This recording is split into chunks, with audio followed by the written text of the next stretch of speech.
arrancar con esto. Les comento que estoy intentando poder hacer la transmisión en vivo a través de YouTube Live, pero ayer probamos, ayer se hizo todo bien, hoy resulta imposible. Así que no me pregunten por qué, pero estoy buscando todas las formas que se puede, todas las formas habidas y por haber para hacer la transmisión y no me está dejando. Así que estoy viendo cómo poder hacer esa transmisión en vivo. Ahí un segundito más y ya si no, arrancamos y después lo subimos, después se subirá en el canal de YouTube para tampoco demorar a todos los que ya están. Así que si quieren ir presentándose, creo que me parecería lo más adecuado. Bien.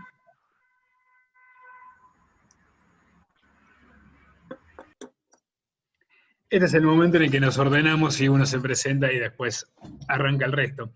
Dale, ¿Alguien Nacho. quiere empezar? Nacho. Bueno, Nacho. Bueno, ¿qué tal? Buenas tardes a todos. Un gusto que se estén conectando. Ahí veo que va subiendo el número de participantes. Bueno, mi nombre es Ignacio Iglesias.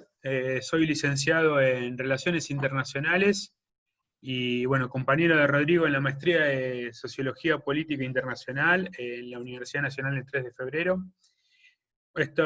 Bueno, básicamente un poco la idea de esto fue una iniciativa de Rodrigo que, bueno, en breve se va a presentar y va a poder explicarlo un poco mejor, pero, bueno, tiene como objetivo entender ciertos fenómenos o acontecimientos que sucedieron luego de la llamada Primavera Árabe en lo que es el norte de África y en el sudoeste de Asia.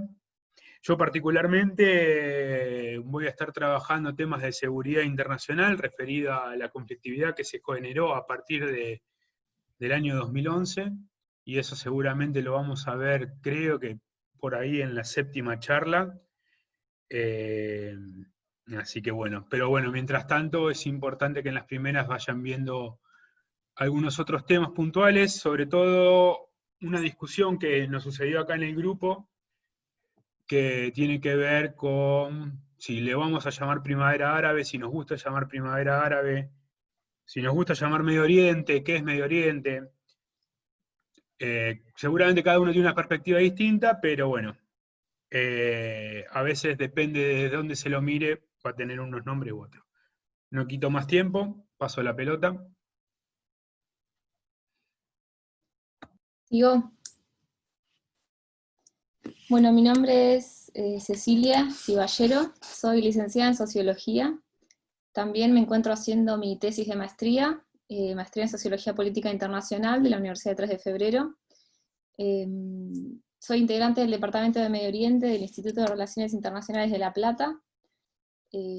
Más o menos la temática que voy a presentar, que es justamente este jueves, si se quiere, es la faceta un poco más histórica de constitución de los estados en Oriente Medio, de qué manera se desarrolló más o menos el proceso de descolonización en esa zona. Así que, si se quiere, va a ser el encuentro un poco más histórico, pero también con un debate político al respecto de qué es la arabidad, qué es Oriente Medio, qué es el Estado árabe, qué se entiende por nacionalismo, por Estado, nación y demás. Así que eso va a ser este jueves. ¿Qué más? Pero bueno, eso, es un gusto también, convocada por Rodrigo. A mí me interesan las temáticas de Oriente Medio desde hace muchos años, y esta es una oportunidad, por lo menos, para presentar estos debates que tienen que ver con mi tema de tesis, así que básicamente este diálogo me permite profundizar algunos debates que yo tengo, algunas preguntas que traigo, sobre todo preguntas, no siempre son respuestas, así que la idea es generar algún tipo de reflexión, y eso me serviría mucho también para volcarlo en mi tesis de maestría. Así que bienvenidas sean estas instancias de participación, de recepción de información y de intercambio. Bueno, buenas tardes a todos y todas. Mi nombre es Eliana Gizara, yo soy licenciada en Ciencias de la Comunicación de la UBA. También estudié en Flaxo el posgrado de Comunicación Pública y de Opinión Política y Comunicación Pública, y bueno, soy compañera acá de la muchachada, de la maestría en Sociología Política Internacional. Vengo trabajando también para mi tema de tesis, el tema de la comunicación, particularmente acá lo que vamos a trazar en mi presentación, que va a ser el jueves 3, creo que sí, ¿no? Si mal no recuerdo el día, va a ser un recorrido sobre la comunicación, cómo se transitó la primavera árabe en los medios de comunicación masivos y también en las redes sociales. Y particularmente a mí lo que me interesa trabajar es el caso egipcio, porque creo que presenta particularidades bastante densas con respecto a lo que es las redes sociales, y cómo se pasó de un clima de algarabía a una situación de preguntas, ¿no? Con respecto al surgimiento de discursos de odio, cámaras de eco, etc. Así que bueno, eso va a ser mi recorrido, que lo vamos a trabajar la semana que viene. Bien. Falta Kaira, es una compañera que va a estar transmitiendo desde París. Está intentando conectarse, pero bueno, ella más que nada va a estar la semana que viene, no, la otra. Y bueno, hay una diferencia horaria y otras complicaciones de conectividad, así que se presentará ella cuando tenga oportunidad, pero bueno, ella es licenciada en Sociología y en Periodismo.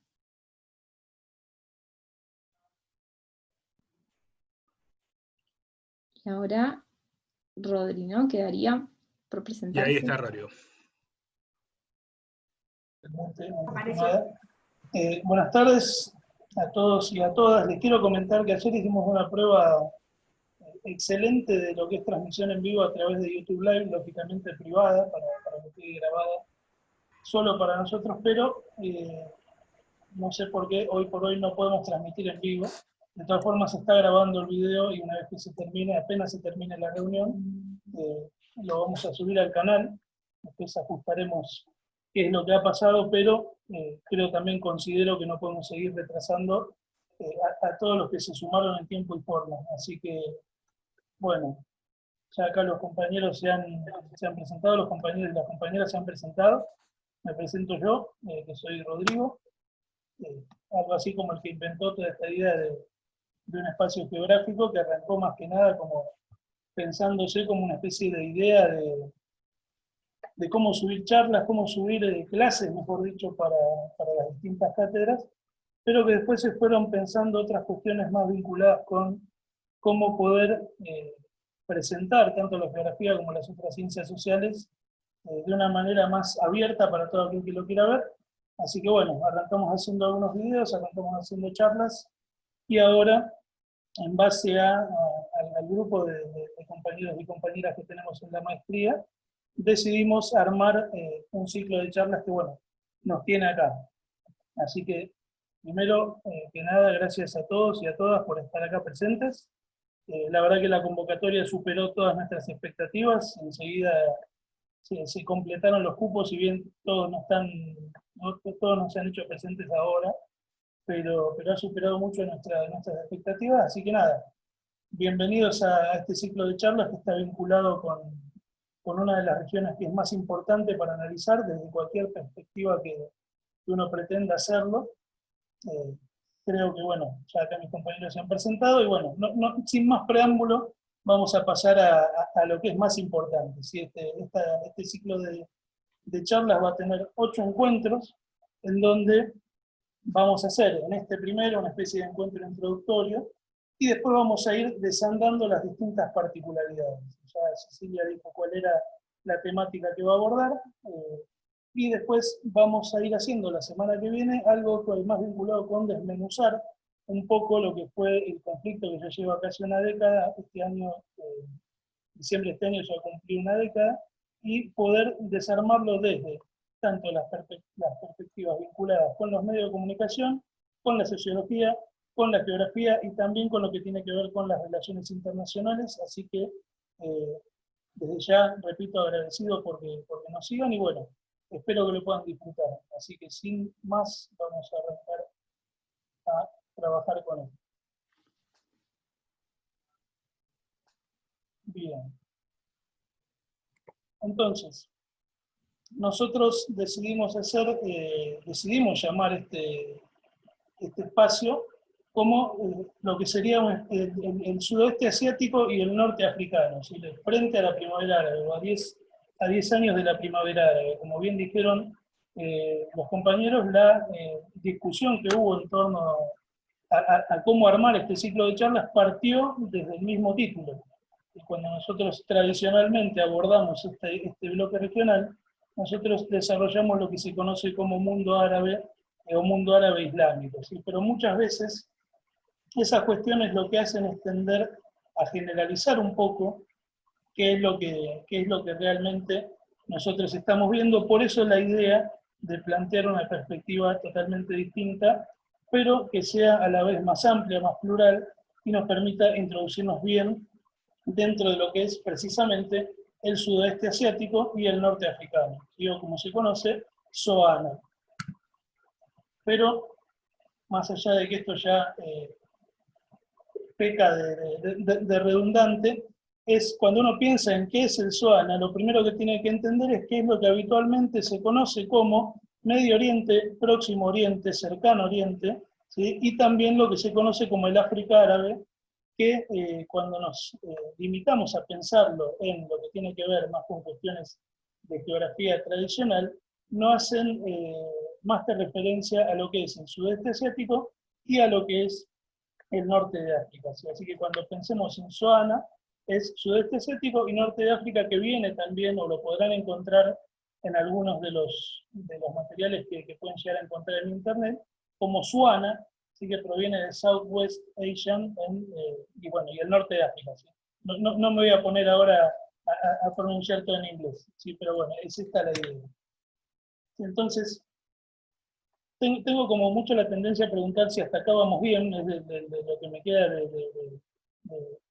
digamos, de huella de la docencia, pero no tengo la capacidad de ver ahora la respuesta en vivo, pero la idea es, ¿por qué hablar de SOANA? Nosotros siempre que pensemos en los estudios sociales tradicionales, vamos a tener que toda esta región siempre estuvo como muy vinculada a otros conceptos, ¿sí? A conceptos que tienden más a generalizar, partiendo de lo que es el mundo árabe musulmán, o el mundo árabe islámico, lo que es Medio Oriente, como decía recién, el África árabe. Es como que tiene que ver mucho con conceptualizaciones, o incluso, si se quiere, con denominaciones que fueron trabajadas o que fueron impuestas desde una perspectiva epistemológica que está más vinculado con lo que es el eurocentrismo. Como todos sabemos, todas estas regiones, si bien fueron cuna de importantes civilizaciones, tienen su identidad propia, tienen su desarrollo propio, con la llegada de los europeos al continente, lo que vamos a tener es como una especie de obliteración de todo lo previo y una resignificación de todos los conceptos que va vinculado con esto. Y ya no se atiende a las particularidades, sino que toda esa región pasa a ser denominada como mundo árabe islámico o directamente como Próximo Oriente o Medio Oriente. Sí, la primera repregunta que nosotros nos hacemos siempre en este sentido es Medio Oriente o Próximo Oriente ¿en función a qué? Porque cuando nosotros nos paremos en lo que es Occidente y Oriente, siempre vamos a tener que estas cuestiones son más bien relativas, no guardan tanta legitimidad si uno las piensa desde, por ejemplo, desde América, si uno lo piensa desde la misma África. Entonces, ¿por qué tener que ceñirnos a estas construcciones conceptuales? Y la idea también, entonces, en función de eso, es plantear esta denominación que a nosotros nos parece mucho más adecuada, así que está vinculada con una perspectiva epistemológica decolonial, como dice ahí en la presentación, y que presenta estos dos errores que ahora vienen en la diapositiva que sigue. El primero de esos dos errores es el vinculado a que, como les dije recién, son aproximaciones socioculturales y territoriales elaboradas desde una perspectiva eurocentrista. Ya acá solo les voy a poner un ejemplo en este sentido, que también siempre lo trabajo cuando trabajo en la cátedra de África, es que todo lo que tiene que ver con las denominaciones, la toponimia que tiene el mundo en sus distintas regiones, está muy vinculada con lo que es una perspectiva relativista. O sea, toda denominación va a estar muy cargada de significados, pero que quizás van a ser significantes para unos, pero van a ser carentes de significado quizás para las personas que habiten en esos territorios. Por lo tanto, si nosotros vamos al ejemplo clásico de esta temática, es el que nosotros tenemos hoy con China.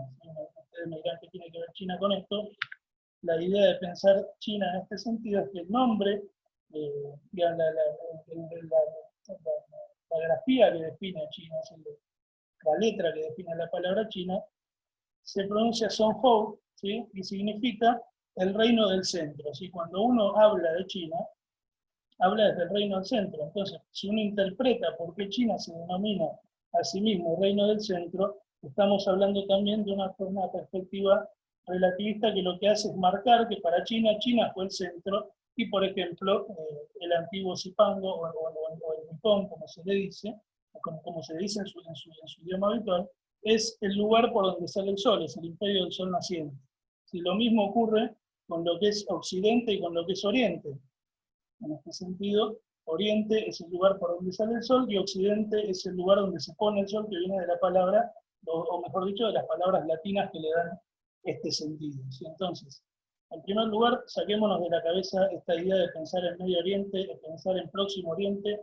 Igual ustedes me van a decir, sí, pero todo el recorrido teórico que tenemos hasta ahora, o todos los materiales que nos podemos encontrar en cualquier lugar que hagamos la búsqueda, dicen Medio Oriente. ¿Qué hacemos? Bueno, no significa que descartemos todo lo que diga Medio Oriente, pero sí que es una buena forma, una buena estrategia de poder empezar a pensar por qué denominarlo de esta forma, ¿sí? ¿A qué deviene?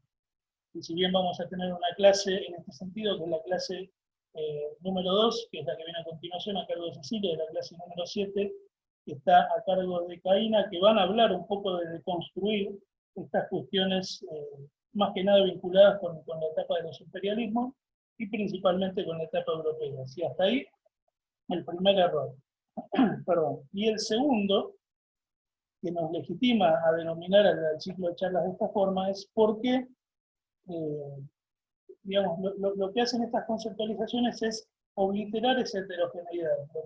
La obliteración es básicamente uno, al decir mundo árabe, mundo islámico, lo único que hace es ponerle un sello a toda la diversidad que hay debajo de ello, y porque cuando nosotros pensemos en este bloque regional, ustedes van a decir, sí, pero la mayoría habla árabe, la mayoría tienen o profesan el Islam como religión, pero no es tan sencillo de resolver. Es como si nosotros dijéramos que el español es el mismo que hablamos en Latinoamérica, es el mismo español que se habla en toda Latinoamérica, o, por ejemplo, cuando nosotros vayamos al Islam, vamos a tener un montón de formas de profesarlo y un montón de, digamos, no quiero decir facciones, pero un montón de divisiones dentro del Islam que cada una tiene una particularidad distinta. Entonces, decir simplemente que es un mundo árabe y un mundo islámico por idioma y por religión es obliterar toda la gran heterogeneidad que esta región tiene.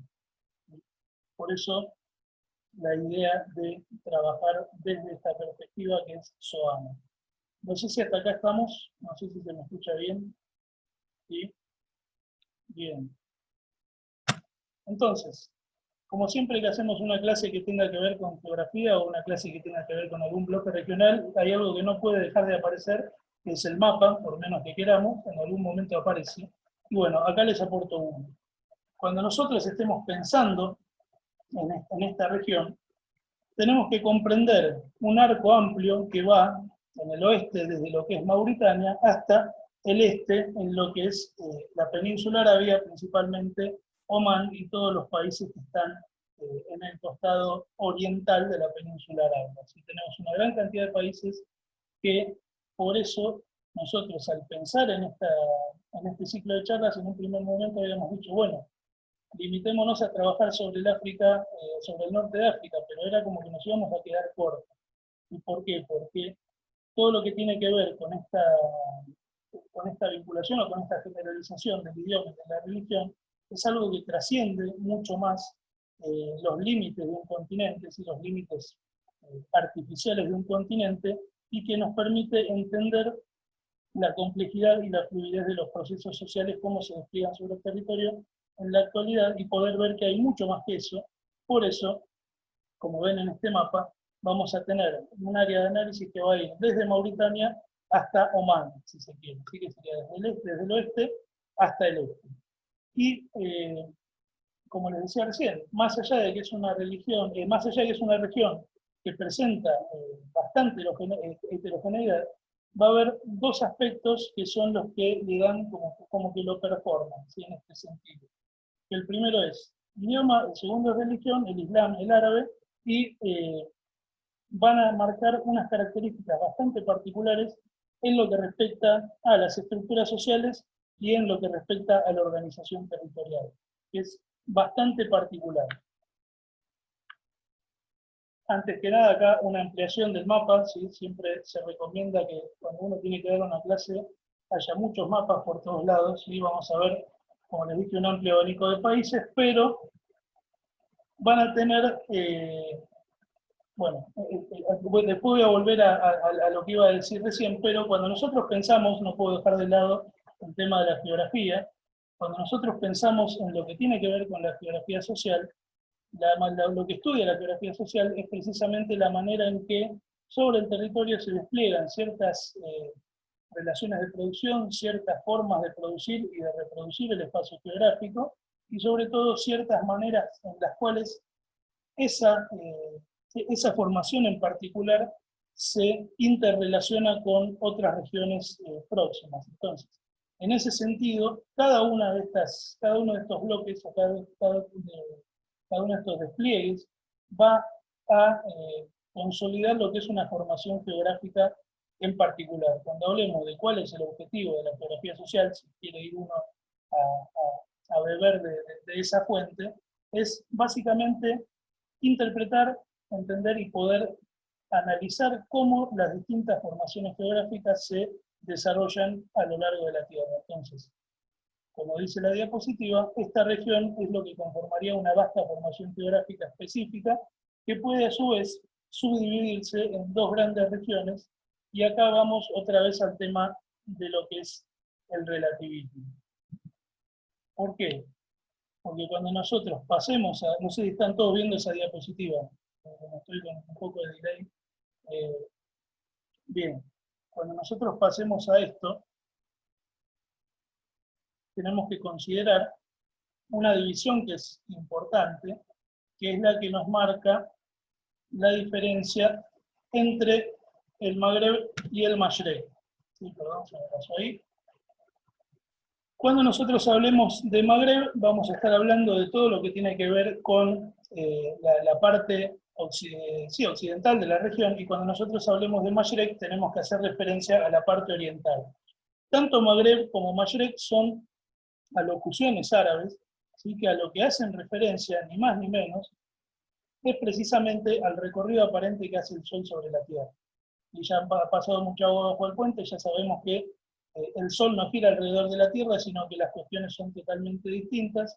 Tampoco hace falta aclarar que la Tierra no es plana, pero nunca está de más decirlo. Le molesta a quien le moleste, de esto me hago cargo. Pero bueno, en este sentido, nosotros tenemos que entender que esta región, el Soana, se puede dividir en dos subregiones a su vez, que va a ser el Magreb y el Mashrek, y que a su vez van a responder a una locución árabe que significa levante, para el caso de Mashrek, y poniente, para el caso del Magreb, que lo único que hacen es reflejar el recorrido aparente del Sol sobre esta porción de la Tierra. Y volvemos a lo que decía antes con el ejemplo de China y con el ejemplo de Japón, de Sol naciente, centro, u oriente u occidente. En este caso, dos subdivisiones que van a estar encarnadas por el recorrido aparente del Sol. ¿Hasta acá estamos? ¿Sí?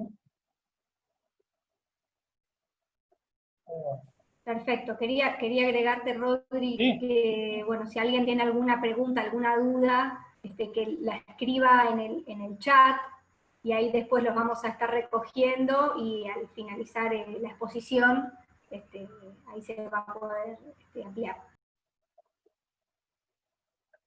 Bien.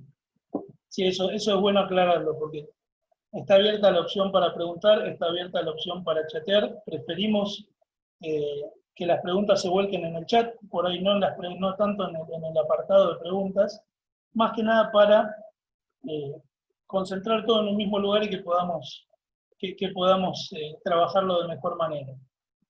Bien, entonces, características generales. Acá siempre vale hacer la aclaración previa que esto se trabaja, cuando hagamos este análisis, está trabajado en términos bien literales que en muchas de las ocasiones, sobre todo cuando avancemos en la cursada, muchas veces las conceptualizaciones que vamos a trabajar pueden resultar un poco duras, un poco bruscas, pero es la manera en la cual se puede llegar a tratar de entender mejor esto. Siempre es necesario, como vengo remarcando desde que empecé, el tema de pensar en el relativismo, sin pensar cuál es la cuestión verdadera detrás de esto. Entonces, punto 1 en estas características generales es que lo que tienen estas sociedades es una organización que está muy cercana a lo que nosotros podemos llegar a considerar como el modelo feudal. Y más allá de lo que es transformaciones derivadas de la actividad petrolera, que hoy por hoy es en gran parte de la región, sobre todo en el Magreb, la región que inyecta más recursos, la organización social no ha cambiado mucho en este sentido y se caracterizan por tener una marcada estructura de tipo patriarcal y de tipo gerontocrática. ¿Sí? Recuerden que cuando nosotros pensemos en la gerontocracia tenemos que hablar de uno de los tipos de liderazgo que se planteaba hace mucho tiempo, si mal no recuerdo, es Max Weber el que habla de esto, que a lo que hace referencia a la gerontocracia es a lo que sería el Consejo de Sabios, y son sociedades que tienen una fuerte estructura patriarcal y que por lo general aquellos que toman las decisiones son los de mayor edad. Otra característica particular, y que hoy también estábamos pensando un poco en este sentido, que son gobiernos de larga duración, y que vamos a encontrar dos tipos de gobiernos. Y por un lado, lo que va a tender a ser más de carácter monárquico, y por otro lado, lo que va a tender a ser de carácter democrático. No obstante, democracia en el sentido de llamar a elecciones y elegir un presidente, sino tener un monarca, pero van a tener como características particulares el hecho de que sean gobiernos de larga duración, muy larga duración, van a tender a ser gobiernos de corte nepotista, es decir, gobiernos que estén muy vinculados con el tema del círculo familiar, y gobiernos de tipo cleptócrata. ¿Sí? Acá este es un concepto que se puede prender mucho a la discusión, porque en lo que es la cátedra de África, trabajamos siempre lo que es la cleptocracia desde la idea de pensar que son gobiernos principalmente en el norte de África y con mucho mayor profundidad en el África subsahariana, gobiernos que están organizados de tal forma en la cual todo lo que son los ingresos del Estado, recursos naturales, etc., está más vinculado a la apropiación personal, a la apropiación del patrimonio de manera personal, que a lo que sería una más adecuada redistribución. ¿Sí? Pero otra cuestión que es muy importante tener en cuenta, y como habrán imaginado al ver en el punto anterior el tema de la estructura patriarcal, es la que se desarrolla, o mejor dicho, la que se vincula, con la desigualdad de género. ¿Sí? Esta región, este bloque regional, es uno de los bloques a nivel mundial que presenta mayor diferencia en este sentido, ¿sí? En donde lamentablemente en la actualidad las regulaciones, las leyes están orientadas de manera tal en la que la mujer vendría a ser como una especie de ciudadano de segundo orden, por decirlo de una manera sutil, si bien creo que, no sé si Cecilia quiere decir algo al respecto, en este momento algo breve. Me parece una variable interesante porque ha ido cambiando mucho en los últimos años y genera un debate muy grande porque tampoco se puede simplificar y generalizar. Muchas veces uno tiene la visión de que en esos países la mujer no elige, no maneja, y en realidad la mujer muchas veces, primero la elección religiosa es una elección de la mujer, y después no en todos esos países la legislación es restrictiva en ese sentido. Pero bueno, Sudán, por ejemplo, es un país que en los últimos meses ha tenido transformaciones enormes, y muchas en este sentido, de avance de la mujer, sobre todo vetando una legislación de orden público que estuvo vigente hasta noviembre del año pasado, que era la que obligaba a la mujer a vestirse de cierta manera, a transitar de cierta manera, a no concurrir a ciertos trabajos. Así que me parece una variable interesante, pero también para complejizar en los últimos años, porque el avance de la mujer en estos países es enorme, y está muy vinculado a procesos del feminismo en otros países del mundo también, ¿no? Como que hay un clima interesante y relaciones que pueden entablarse entre países de distintos continentes. Bien, sí, sí, de hecho, cuando empecemos a ver puntualmente los levantamientos conocidos como la primavera árabe, vamos a ver que quizás uno de los factores principales en este sentido va a ser la participación de las mujeres en esta lucha por tratar de conseguir revertir esa situación de desigualdad inicial. Eso es algo importante que va a dar, creo que para mucho, en más de una de las clases. Así que bueno, es un rasgo importante a tener en cuenta, así que no se puede dejar de lado. Bien. Esperen que despierte el PowerPoint. Ahí está.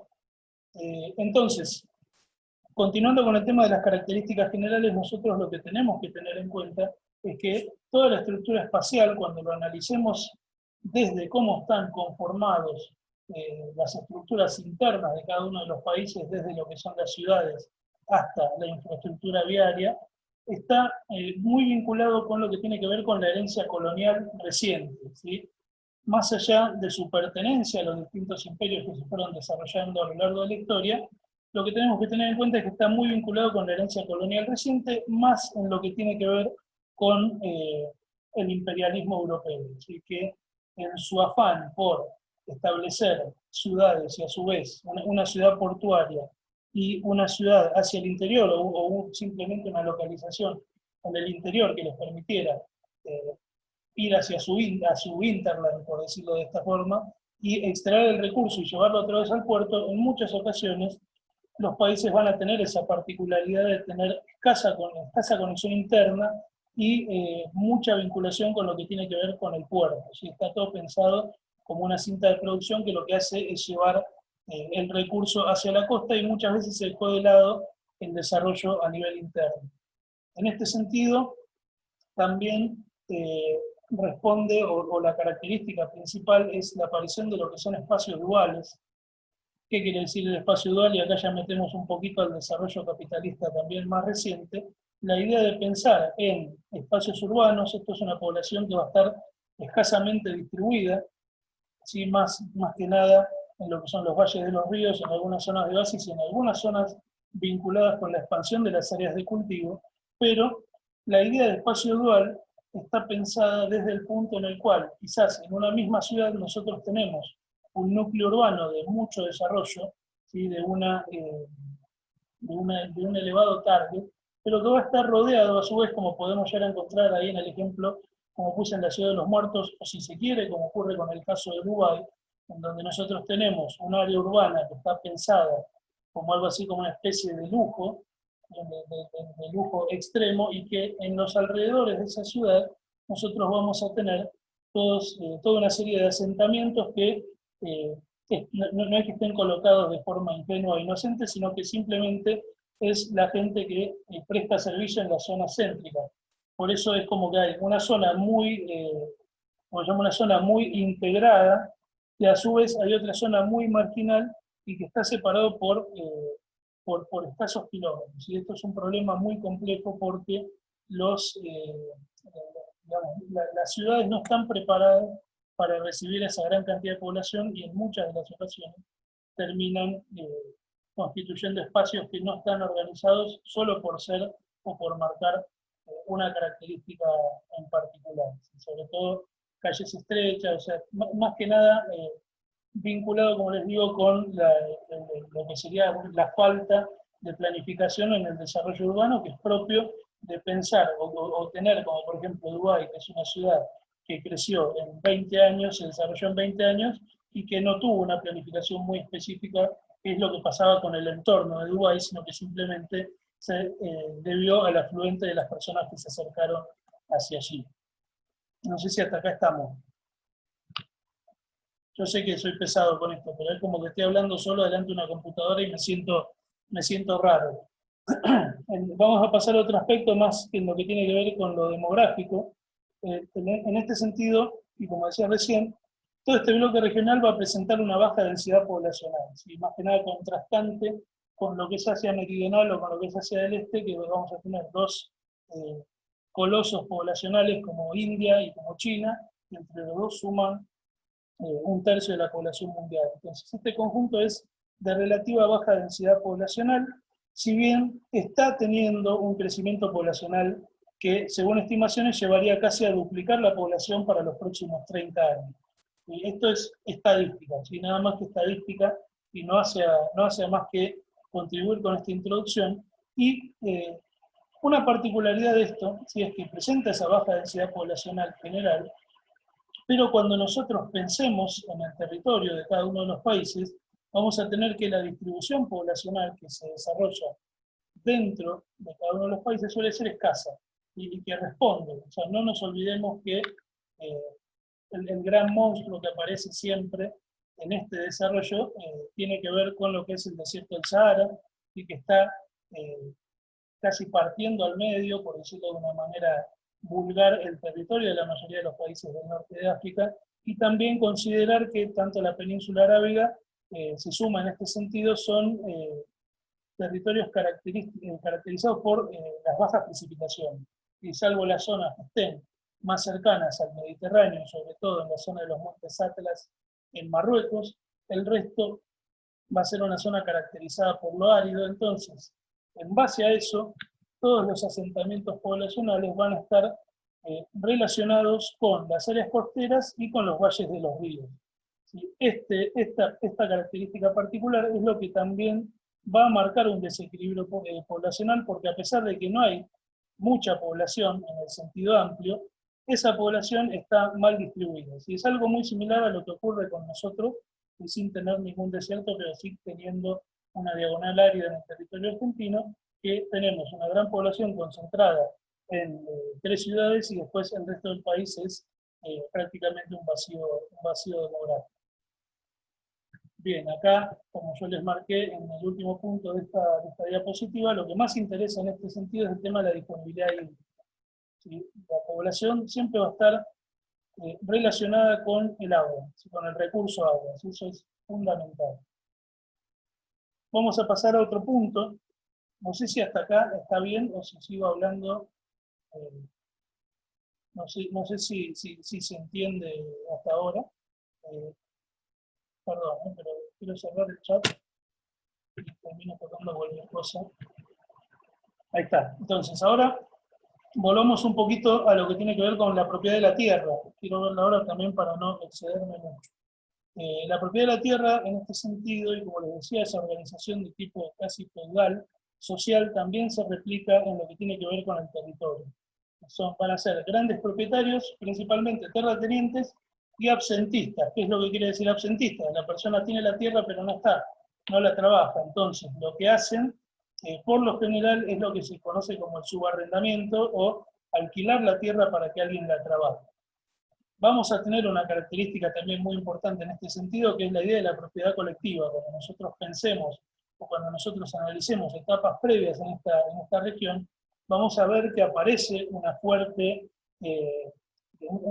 fuerte condicionante o un fuerte componente, que es la idea de la propiedad colectiva de la tierra, pero que todos sabemos cuáles son los procesos que están ocurriendo desde los últimos 50, 60 años, y en ese sentido, la idea de pensar en una propiedad colectiva cada vez va reduciéndose. ¿Sí? Que es el mismo fenómeno que ocurre, por ejemplo, con los pueblos nómades, que cada vez está, digamos, peor visto el hecho de que existan poblaciones o sociedades que vivan trasladándose de territorio a territorio, porque más allá de la globalización y que está todo muy lindo, el gran problema es cruzar los límites.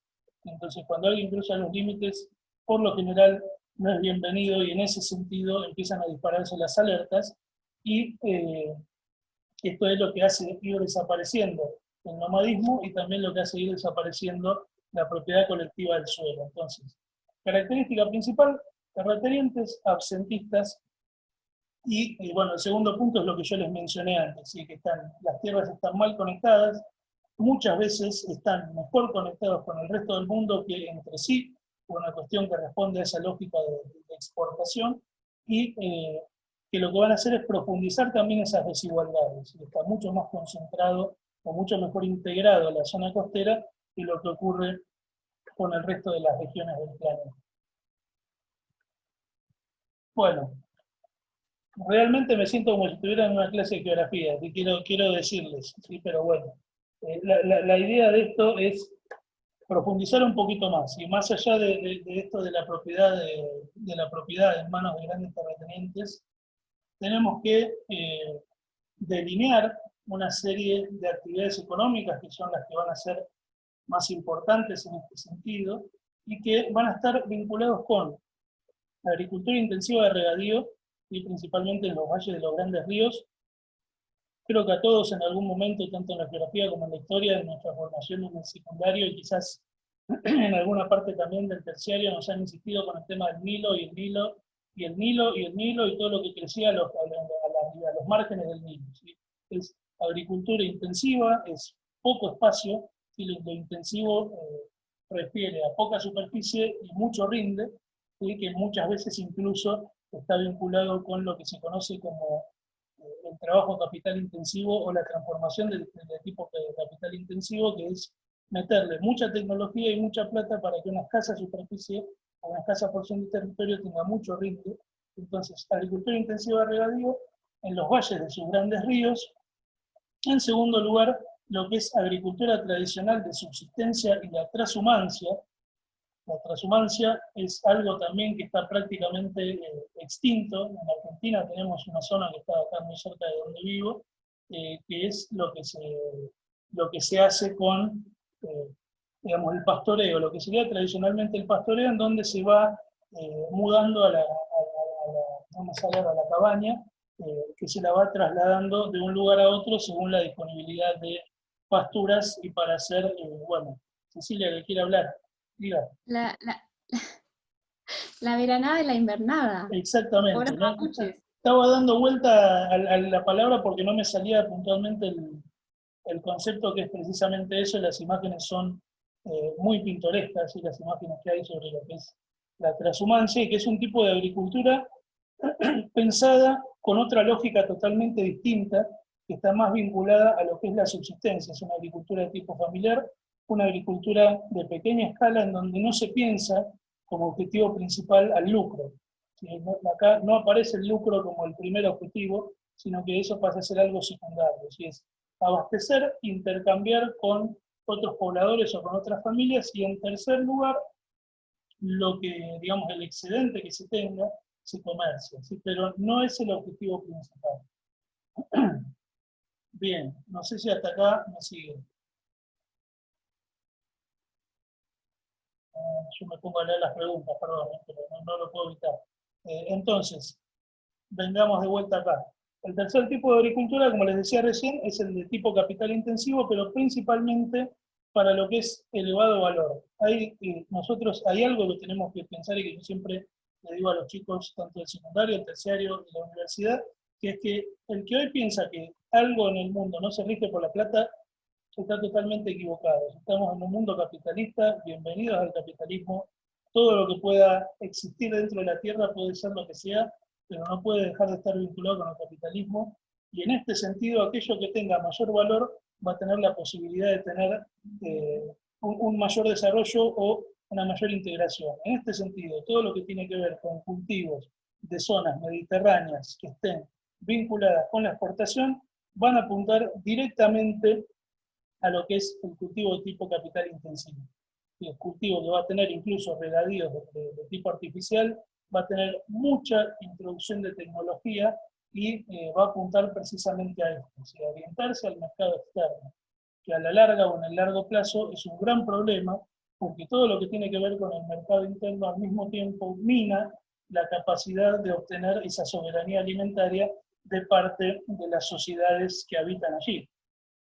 Nosotros, como ejemplo, podemos pensar si se quiere, en Chad, que es uno de los principales exportadores a nivel mundial en algodón, pero que a su vez importa el 92% de lo que comen, con lo cual es algo que no puede pasar y que lamentablemente nosotros en Argentina estamos viviendo ahora con el tema de la quema de los humedales, que es precisamente ampliar o extender esa frontera, extender la frontera vinculada con la producción de cultivos de elevado valor y orientación al mercado externo, en desmedro o en perjuicio directo de lo que son los cultivos o la cría de ganado que tradicionalmente alimenta a la población local.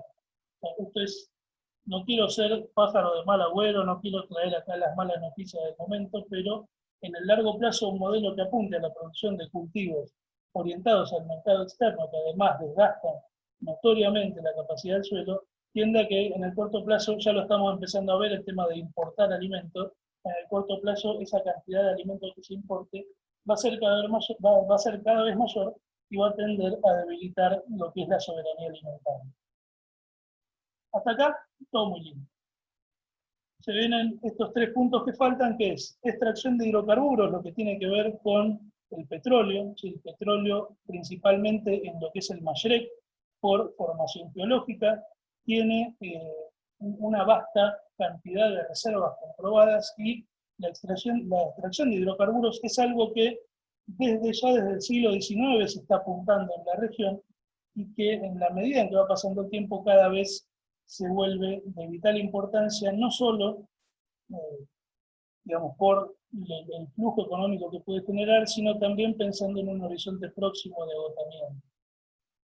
La minería en este sentido, si bien es de segundo orden, pero sí existen muchos yacimientos de minerales, principalmente aquellos que estén vinculados con lo que puede servir para alimentar o abastecer las industrias nucleares, o también aluminio, y principalmente ese tipo de yacimientos, pero es otra de las actividades que se desarrolla con, repito, con mucho mayor énfasis en la zona del Mashrek, pero también en la zona del Magreb.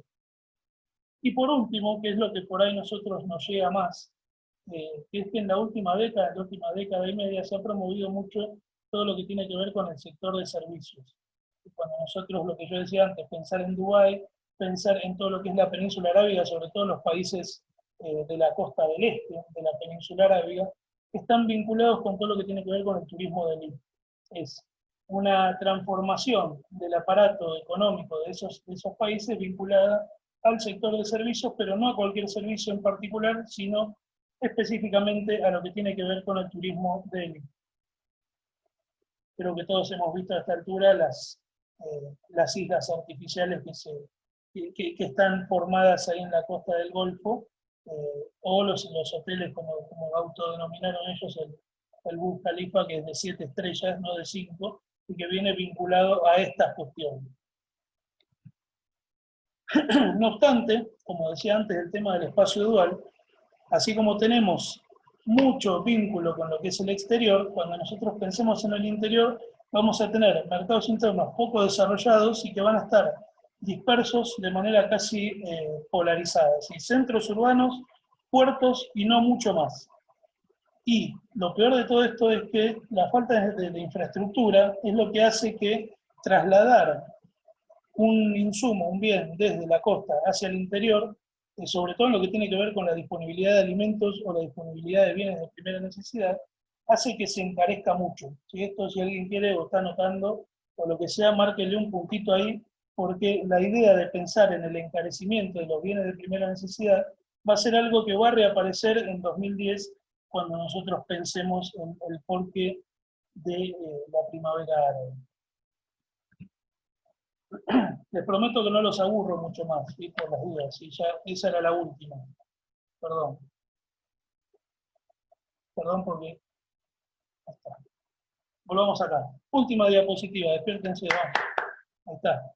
Entonces, vamos a hablar pura y exclusivamente del petróleo, sí, que esto es lo que mueve, o sea, realmente esto es lo que mueve. Y nosotros, cuando pensemos en el petróleo y cuando nos paremos en la perspectiva geopolítica, tenemos que tener en cuenta que el Mashrek es de vital importancia por varias cuestiones. ¿Sí? Es importancia estratégica por la cantidad de recursos que hay, es importancia estratégica porque es la zona por la cual pasan algunos oleoductos, y es la zona estratégica porque tiene la ruta más corta por mar para llegar desde lo que sería el Atlántico, si se quiere, el mar Mediterráneo, hasta el Océano Índico, que es el canal de Suez. Así que calculo que Cecilia y Eliana lo van a trabajar de alguna forma o de otra. Cuando lo veamos, yo también lo voy a mencionar, la importancia estratégica de lo que fue y de lo que es el canal de Suez para el flujo de los hidrocarburos.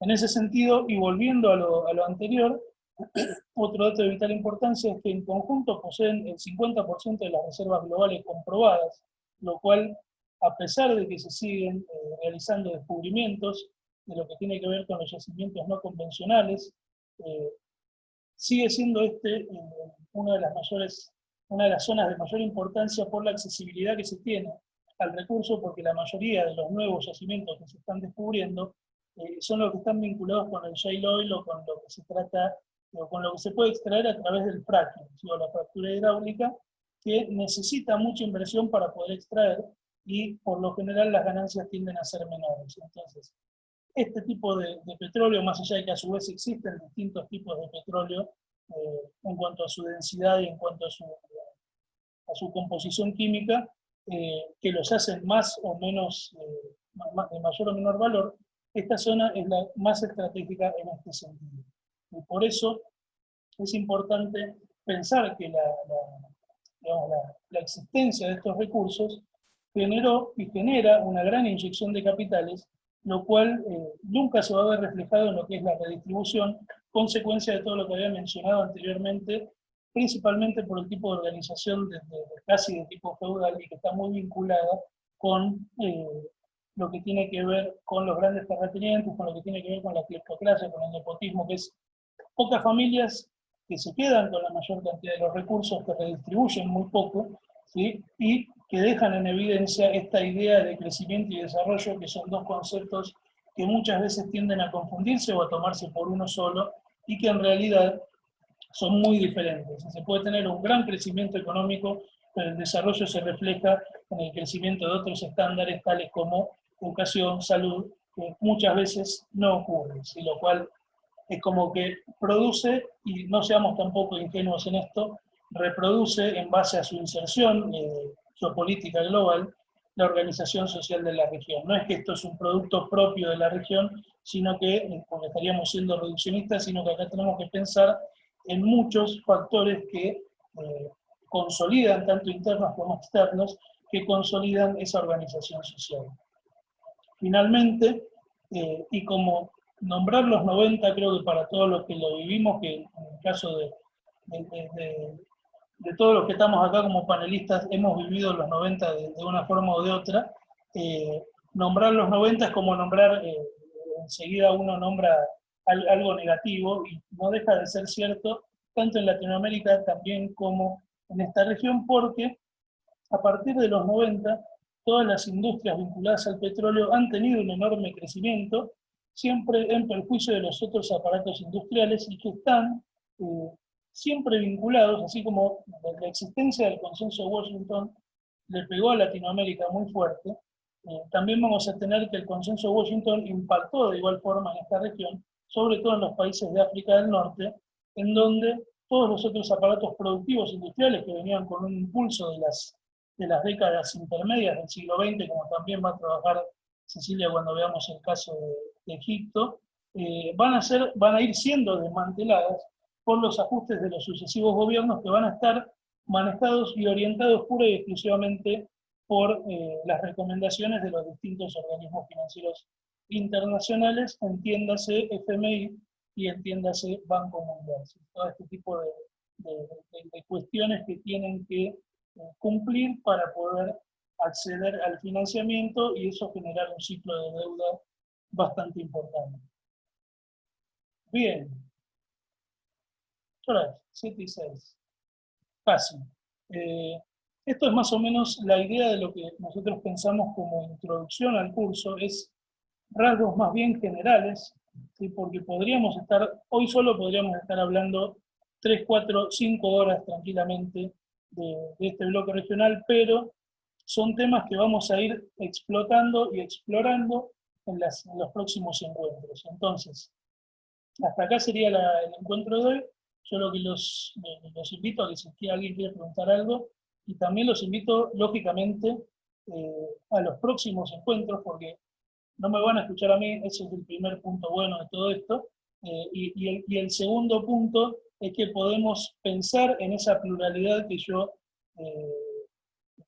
digamos, que se planteó en el flyer mismo del ciclo de charlas, que es plantear una pluralidad apoyándonos en todas las ciencias sociales para poder desarmar un poquito qué es lo que hay detrás de esto. Si esta es la versión geográfica, después vamos a ver otras cuestiones. Así que invito a la parte de preguntas, respuestas, comentarios. No sé si alguien quiere aportar algo, podemos hacer comentarios y después preguntas, respuestas, como quieran. Bueno, ahí, Rodri, hay una pregunta de Ricardo que hacía referencia a la problemática de la disponibilidad del agua en la zona del Magreb. Si querés hacer referencia un poco Sí, a este tema. bien, es una buena pregunta esa. Me hace pensar, lo único, claro, me hace pensar. Pero no, mentira. El tema de la problemática del agua, o sea, más allá de, nosotros acá podríamos desarrollar toda una temática bastante amplia, lo que se tiende a hacer, tenemos que tener en cuenta que la matriz de lo que es la disponibilidad de agua es, más allá de lo que es en superficie, tenemos grandes depósitos de agua de tipo subterráneo, pero que son de carácter de tipo fósil. Y cuando nosotros pensemos en acuíferos, no vamos a tener un acuífero de recarga constante como lo es el acuífero guaraní en Sudamérica, sino que vamos a tener acuíferos de tipo fósil. Son acuíferos que tienen agua fósil y que ya son sistemas que no se recargan. No obstante, ojo, esto se está explotando, ¿sí? Y no hace mucho salió a la luz una imagen, un sondeo, una especie, no me acuerdo de la tecnología que es la que permite radarizar, pero que creo que es el sonar, o el LIDAR, no me acuerdo cuál es de todas esas las tecnologías, que hicieron un mapeo de lo que serían lo que está por las cuencas subterráneas, y prácticamente todo el subsuelo de África del Norte es un enorme acuífero, pero de tipo fósil. Entonces, en ese sentido, y en relación a lo que pregunta Ricardo, sí, o sea, la problemática de la disponibilidad de agua es muy compleja, eso influye mucho en lo que tiene que ver con los establecimientos poblacionales, los asentamientos, poblacionales, y que ha generado distintas tecnologías, no todo es moderno, ¿sí? no todo tiene que ser moderno, sobre todo con lo que se conoce en Egipto como la utilización de los canats, que son como tornillos, por decirlo de una manera vulgar, son una especie de tornillos de retroceso que lo que hacen es excavar cuando entran y al retirar permiten el acceso a ese agua, o sea, generan como una especie de pozo artesiano un pozo artesiano artificial, pero sí, o sea, la problemática de la disponibilidad de agua en toda esta zona es compleja.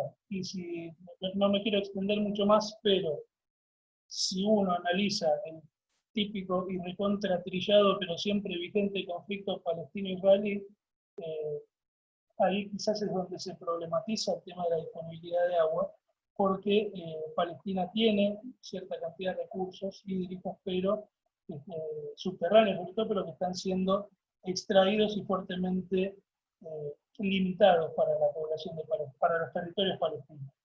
Cecilia. De hecho, te agrego, Rodri, hay un conflicto latente muy grande. La persona que escribió la pregunta preguntó sobre el Magreb, pero vos nombraste el Nilo, que es el río más largo del continente. Hay un conflicto muy grande entre Etiopía y Egipto, que incluso Egipto ha pedido la intervención del Consejo de Seguridad de las Naciones Unidas. Etiopía está construyendo una represa que le llama la represa del Renacimiento de Etiopía. Dice que con esa represa va a llevar agua a 65 millones de personas, lo cual es un número. ¿Quién puede estar en contra, ¿no?, de una distribución tan grande de agua en una zona en donde esa necesidad existe? Pero bueno, hay una disputa regional muy grande, me parece que es una temática vigente, y tiene que ver con que el agua es un recurso que siempre está en disputa en esta región, pero bueno, como estos países incluso solicitan intervenciones de actores exteriores porque es un conflicto bastante grande. Bien, sí, incluso en lo que es el Magreb, va a ser una zona, entre comillas, un entrecomillado muy grande, de lo que tiene que ver con la disponibilidad de agua, porque al tener una especie de clima o microclima más benigno, a lo que sería a occidente de los montes Atlas, más la extensión de los campos de regadío, se puede llegar a decir, sobre todo en algunas partes de Argelia, se puede llegar a decir que existe, quizás un avance ahí, uno de los chicos mencionaba el tema del acueducto que desarrolló Gaddafi en Libia, pero vale aclarar, déjame pensar dónde está, porque ya lo perdí, déjame pensar que cuando uno habla del acueducto que realizó Gaddafi, ese acueducto del sur a las costas estaba pensado para abastecer a la ciudad capital y más específicamente a toda la zona donde vivía él y su familia. ¿Sí? La idea de pensar en distribuir el agua era otro tema que nunca llegó. O sea, hizo grandes obras, es cierto, eso es cierto. Bien, el problema remite siempre a lo mismo, o sea, tecnología existe, pero ¿para quién? Es la segunda pregunta que tiene que aparecer. ¿Qué más? No sé si alguien quiere decir algo. Acá hay otra segunda pregunta, también que le hace Ricardo, que es el trato en relación a los extranjeros, en orientación, digamos, en cuanto a lo que tiene que ver con la religión. A ver, digamos que el problema es una pregunta de difícil respuesta, ¿sí? Vale aclarar que es una pregunta de difícil respuesta y que tendríamos que partir, incluso si se quiere, de la época de las primeras cruzadas, porque es una cuestión que remite a mucho tiempo atrás. En la actualidad, incluso con toda la inestabilidad que tenemos a nivel regional, vamos a tener incluso muy presente muy presente las disputas, y principalmente, incluso si uno se va más hacia el sur de África, pensar en disputas abiertas entre lo que es, no el Islam, y ojo acá, no confundamos esto, no el Islam, sino el Estado Islámico con algunas organizaciones, o mejor dicho, con la religión católica. ¿Sí? Acá es necesario hacer una salvedad que, si quieren, yo les recomiendo, que esto es pura publicidad, pero les recomiendo que si quieren vayan a un par de videos que yo subí en el canal de Un Espacio Geográfico, que es más que nada vinculados con la conceptualización del árabe, la conceptualización de qué es el Islam, de qué es el islamismo, de qué es el integrismo. O sea, muchas veces se tiende a meter todo en la misma bolsa.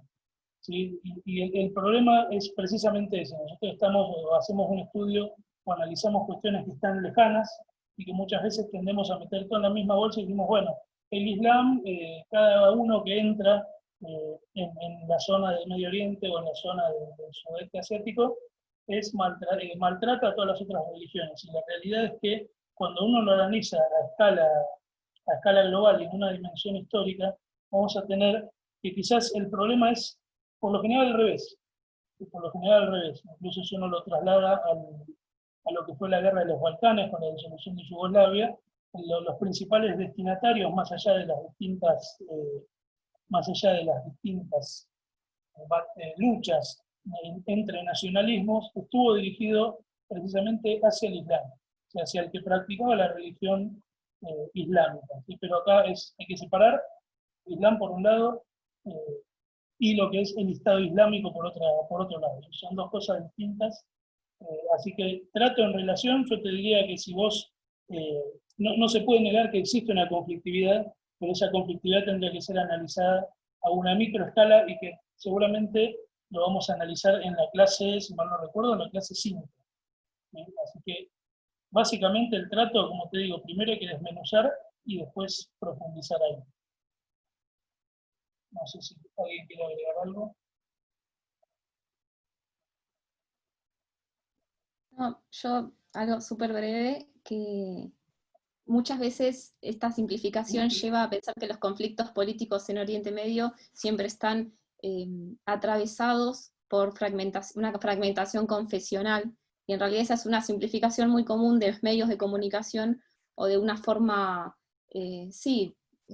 simplificada de observar los conflictos, digamos. Eso es una generalización que no me parece justa con los conflictos políticos, que son mucho más variados y complejos, y no sé si pensara en otra región del mundo se haría la misma pregunta, ¿no? Pero bueno, cuando hablamos de Medio Oriente siempre surge este tema de la religión, la discriminación religiosa y demás. Bien, bien. Sí, yo si querés te agrego una cuestión que quizás adelanto un poco a lo que vas a dar en la clase 5, pero tenemos que tener en cuenta de que, bueno, a veces, y tomo un poco lo que dice Cecilia, de que normalmente se toma todo lo que es en torno al Islam como un conflicto religioso, sin tener en cuenta primero las divisiones hacia adentro del Islam, sin tener en cuenta si el partido o el grupo armado o el grupo político o lo que fuera tiene una confesión islámica extremista y si lo es, contra quién está llevando adelante la acción. Entonces, a veces es muy común por entender que hay algo que es islámico, entonces es religioso, entonces es conflictivo. Casualmente, y yendo al tema de los cristianos, y particularmente el tema de los cristianos, por ejemplo, Líbano es un país que tiene 1/3 de la población aproximadamente bajo lo que es el cristianismo. Un cristianismo distinto, no es muy diferente a lo que es el catolicismo, pero bueno, hay varias partes. Lo mismo, bueno, si vamos un poco a Siria, bueno, ya no es tanto, pero digamos, hay convivencias entre religiones.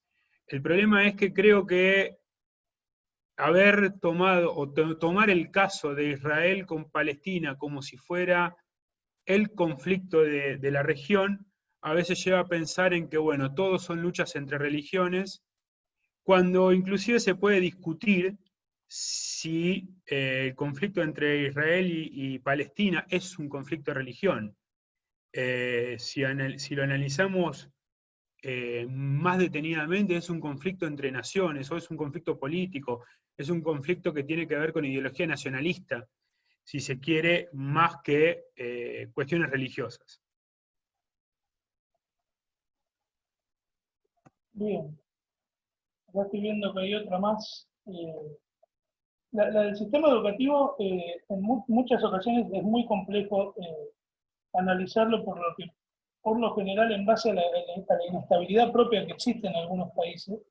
Es muy complejo poder pensarlo, pero sí trazar una línea que va y que responde precisamente a este espacio dual que nosotros podemos encontrar en nuestros territorios.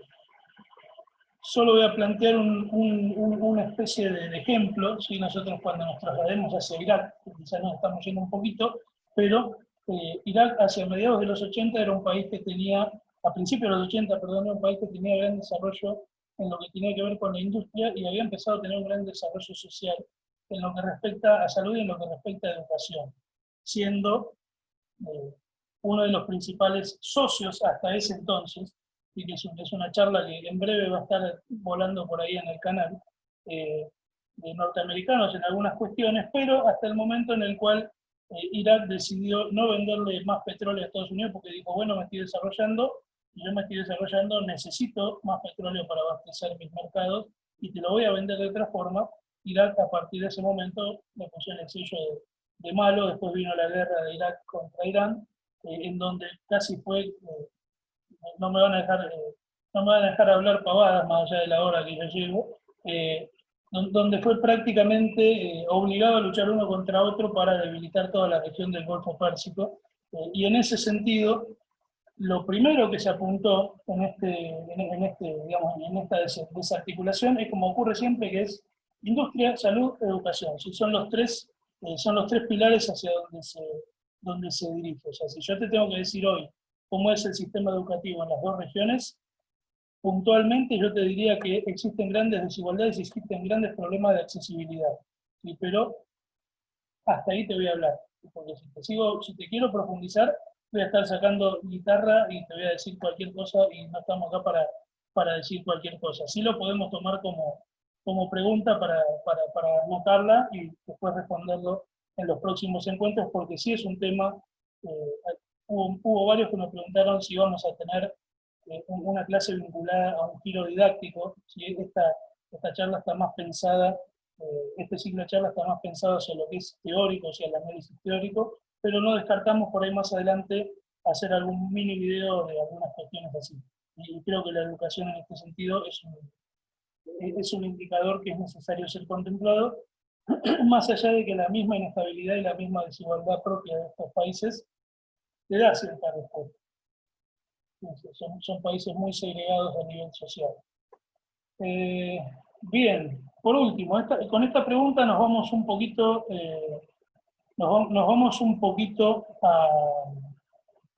a todo el mundo, ¿sí? La principal problemática que va a surgir en toda la región es que cada uno de los países, sobre todo los que estén en la península arábiga, van a buscar su mano de obra en el entorno en donde la mano de obra sea más barata.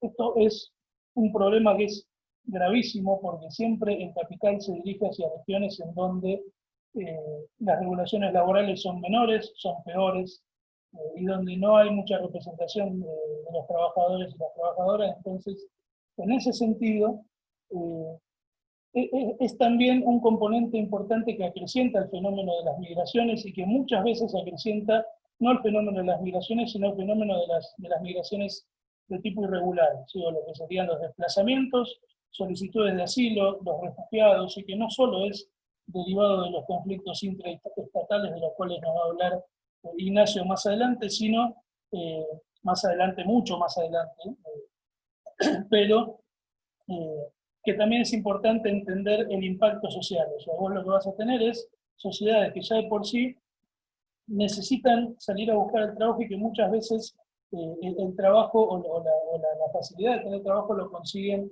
en mucho peores condiciones en países que no son los países de origen. Es un problema que es grave y que es necesario atender. ¿Sí? Sobre todo en el Golfo Pérsico, en donde digamos, el principal indicador que vas a tener es la desigualdad.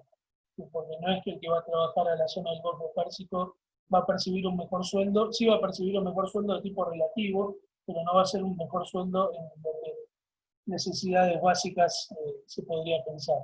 Así que sí, tiene un impacto social porque lo que hace es incluso problematizar el conflicto en las sociedades de acogida y que viene un poquito a la idea del famoso monstruo que se despierta siempre en épocas de crisis, que es el retorno de las clases peligrosas, como justo un artículo que publicaron ayer, que escribí, que es el tema del retorno de las clases peligrosas y buscar un chivo expiatorio. ¿Sí? Es a una situación que ya está complicada, se le suma la idea de que alguien viene a buscar trabajo y automáticamente nos roba el trabajo, nos saca el trabajo, hay que echarlo, hay que criminalizarlo. Es un tema muy delicado y que lo que hace es conflictuar aún más o profundizar, mejor dicho, el conflicto en las sociedades de acogida. No sé si alguien quiere aportar algo acá. Si no, te hago un aporte porque sí. engancho esto que estabas diciendo con la pregunta que hizo Marina, si se considera el territorio como conflicto. En lo que es la ciencia política o lo que son las relaciones internacionales, sociología, el conflicto es algo que está en todos lados, digamos. Vamos a entender, o esto después lo vamos a ver más adelante, pero el conflicto es la disputa de intereses, digamos, es el confrontamiento, es la disputa, es la enemistad, si se quiere. Hoy América Latina, digamos, está en una situación de conflicto hacia adentro de los estados. Lo que por ahí sería mejor conveniente es hablar si el territorio o la región que analizamos es violenta. Que esto ya quiere decir que el conflicto llevado al uso de la fuerza a niveles mayores. En ese caso, si consideramos el conflicto como violencia, entonces sí. Vamos a ver, después creo que en la clase 6, corregime si me equivoco, pero creo que en la clase 6 vamos a ver que la región está solamente por detrás del África subsahariana como la región más donde se da la mayor cantidad o la mayor forma de violencia organizada. Cuando hablamos de violencia organizada, hablamos de actores que se preparan para llevar adelante el uso de la fuerza. No, digamos, no una marcha, no una protesta social, no un robo, la inseguridad, sino hablamos de actores estatales o no estatales que llevan adelante el uso de la fuerza. Y ahí hoy, en día de hoy, tenemos 3 casos, 4 en realidad, que bueno, es la guerra en Siria, la guerra civil en Yemen, la guerra civil en Libia y una insurrección en Egipto, en la región del Sinaí, que es muy importante para lo que estamos analizando. Sí, por eso sumado a esto yo quería agregar el tema del conflicto y la disputa, ¿no? Porque en disputa hay un montón de factores, o sea, los significados están en disputa y ahí justamente lo que juega es los factores de poder. Entonces me parece que hay que entender el conflicto desde multicausal, desde todos los ángulos. Me parece que ahí hay tela para cortar en la región y también por fuera de la región. Bien. Bueno, si les parece, vamos a dar por finalizado este primer encuentro. Desde ya les volvemos a agradecer en nombre nuestro y en nombre del canal también por haber estado. Y bueno, los invitamos al jueves al segundo encuentro que esperemos que YouTube nos deje transmitir en vivo. ¿Sí? De todas formas, este video queda grabado y en un ratito ya va a estar cargado en el canal. Así que desde ya agradecidos y bueno, nos estaremos viendo. Sí, nos estamos viendo, gracias a todos. Nos vemos, saludos. Saludos, muchas gracias.